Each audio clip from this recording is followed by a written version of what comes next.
Our feature artist this week is an instrumentalist, Michael Fix, who's making a great name for himself, both as a player and a teacher. Michael Fix, nice bloke, great performer. Well, Michael, you've been playing guitar, you told me, since you were 12 years of age. That's right, yeah, since 1972. Did you have lessons at 12? Yeah, I started having formal lessons, and I learned to read and write music, and I had a very good guitar teacher who took me through a lot of different styles of music. I suppose he got me interested in jazz and blues, in addition to the sort of rock and roll that I was listening to on the radio. Now, the Ashokan Farewell. On our program, Michael, we normally try and stick to Australian music. It is an American tune, but I think it does fit our pioneer days beautifully. Yeah, it has a sort of a wistfulness about it. It's such an appealing melody, and I've been playing it for about 3 years, and always gets great comments from people. You know, people want to know about that tune, and it is a very old piece of music, and it has almost a sense of melancholy about it as well. But I really love the tune.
Your real career took off when, do you think? Well, it went through a number of different changes. From a period of my late teens to late 20s, I was living in Sydney. I was learning solo guitar styles with Tommy Emmanuel.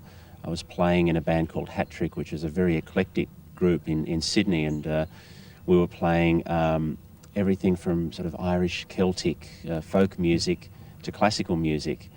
And that was a really fertile time for me. I think it shaped a lot of my influences now, because I was listening to such a variety of music. And I started performing solo in 96, that's last year, and all those influences over the previous 15 years have, I guess they come out now in my solo playing.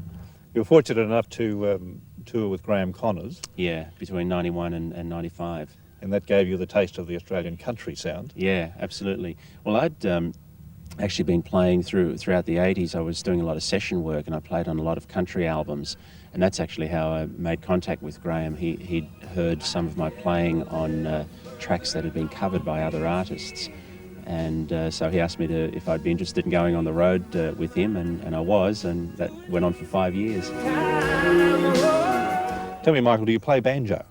I don't play the banjo as such, but I do play a banjo style on the guitar. Would you like to hear some? Yeah, please. Go ahead.